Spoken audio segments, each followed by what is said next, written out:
1, 2, 3, 4. 4 peluru, 4 nyawa melayang. Inilah kisah tentang seorang penembak jitu Irak yang menjadi mimpi buruk pasukan Amerika. Ia dikenal dengan julukan Juba, sniper anti-Amerika yang sangat ditakuti. Tatapannya selalu dipenuhi niat membunuh. Baginya, jika masih ada 9 peluru di dalam senapan, maka 9 tentara Amerika akan menjadi target berikutnya. Konon ia berhasil menewaskan 634 tentara Amerika dan melukai 413 lainnya.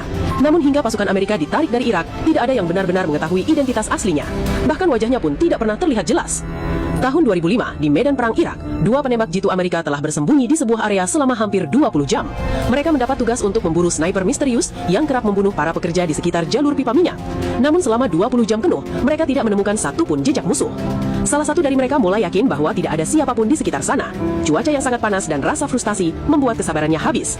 Meski rekannya, Ellen, berusaha mencegah, ia tetap memutuskan keluar untuk memeriksa lokasi secara langsung. Ia melepaskan kamuflasenya dan berjalan perlahan menuju area terbuka. Baru beberapa langkah, firasat buruk langsung muncul. Saat hendak melaporkan sesuatu kepada Ellen, sebuah peluru tiba-tiba menghantam dadanya. Mendengar suara tembakan, Ellen segera mengintip melalui teropong. Dari kejauhan, ia melihat rekannya telah terkapar di tanah. Tanpa berpikir panjang, Ellen langsung melepaskan kamuflase, mengenakan helm, lalu berlari untuk menyelamatkan rekannya. Namun ia tidak sadar bahwa dirinya sedang masuk ke dalam perangkap. Sniper musuh sengaja melukai korban, bukan membunuhnya. Tujuannya adalah memancing orang lain datang menolong agar bisa dibunuh juga. Saat Ellen hampir mencapai rekannya, tembakan berikutnya terdengar. Ellen langsung berlari zigzag untuk menghindari bidikan lawan. Namun secepat apapun ia bergerak, sniper tersebut selalu mampu mengikuti pergerakannya. Sebuah peluru menghantam perlengkapannya. Peluru berikutnya mengenai helmnya. Kini Ellen dan rekannya sama-sama berada di area terbuka dan sepenuhnya berada dalam bidikan musuh. Ketika Ellen kembali mencoba mendekat, tembakan lain dilepaskan. Kali ini peluru menghantam kakinya. Menahan rasa sakit luar biasa, Ellen segera meraih helm yang terjatuh, lalu berlindung di balik tembok beton terdekat. Ia berhasil lolos dari kematian untuk sementara waktu. Dari balik perlindungan, Ellen mencoba memastikan kondisi rekannya. Ia merayap perlahan menuju sudut tembok dan mengamati dari kejauhan. Ia menyadari bahwa sniper itu memang sengaja tidak membunuh rekannya. Musuh masih menggunakan taktik yang sama. Siapapun yang mencoba menolong akan langsung ditembak. Tak lama kemudian, rekannya kehilangan terlalu banyak darah dan akhirnya pingsan.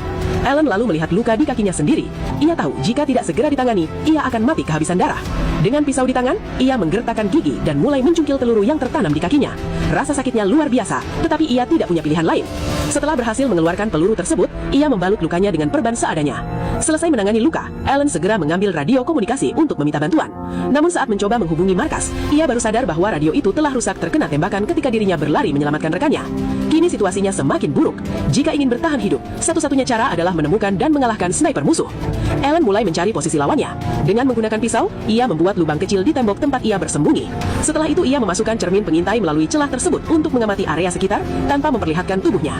Waktu terus berlalu. 1 jam kemudian, akibat kelelahan dan kehilangan darah, Ellen akhirnya pingsan.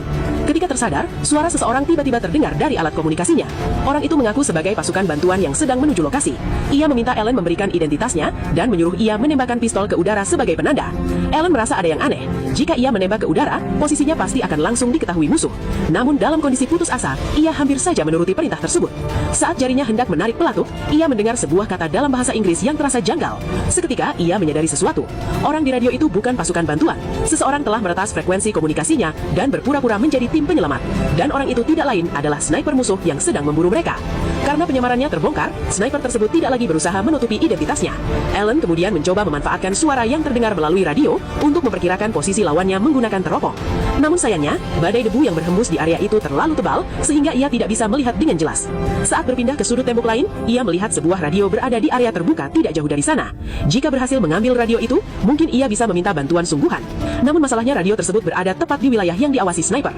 Ellen tidak berani keluar begitu saja. Ia lalu mengikat kawat pada sebatang kayu dan mencoba mengait radio itu dari jauhan. Namun setelah berusaha keras, ia baru sadar bahwa tongkat yang digunakan terlalu pendek. Melihat harapan terakhirnya gagal, Ellen mulai diliputi keputusasaan.